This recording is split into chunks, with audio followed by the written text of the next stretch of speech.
আরে বাপরে! সকালে ঘুম থেকে উঠেই দেখি বাপ বেটা মিলে গাছের পরিচর্যা শুরু করে দিয়েছে। এই দেখেন আমার ছোট্ট বারান্দা বাগান। এটা অনেক আগের ভিডিও। আদিবকে নিয়ে ডাক্তারের কাছে গেছিলাম, তখন কয়েকটি নতুন চারা নিয়ে আসছি গাছের।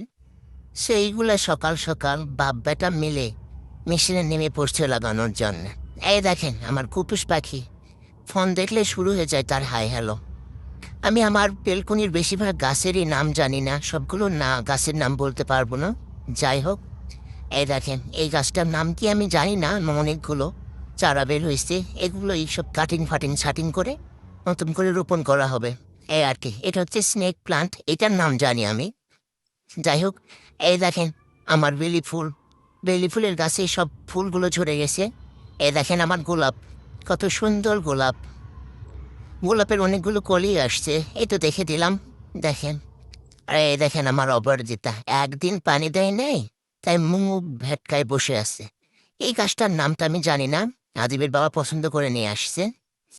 এইটার নাম আমি বলতে পারবো, এটা হচ্ছে কারি পাতা। আর চলেন আপনাদের খাজানা দেখে, খাজানা বোঝেন তো আপনারা, বা মূর্খ সূর্খ মানুষ বুঝবেন না।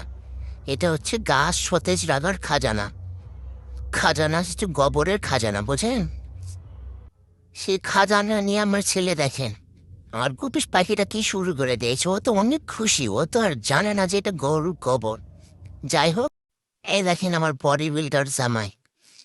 যাই হোক, ওকে নিয়ে আর কি বলবো, ও গাছের প্রতি খুবই যত্নশীল।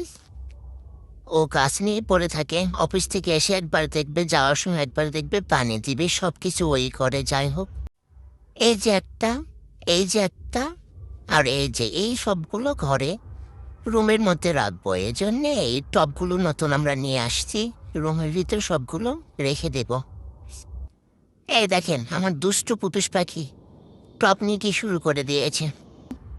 এই তো আমাদের সব গাছ কমপ্লিট, এগুলো সবগুলো রুমের মধ্যে রাখবো। সবাই ভালো থাকেন, আসসালামু আলাইকুম।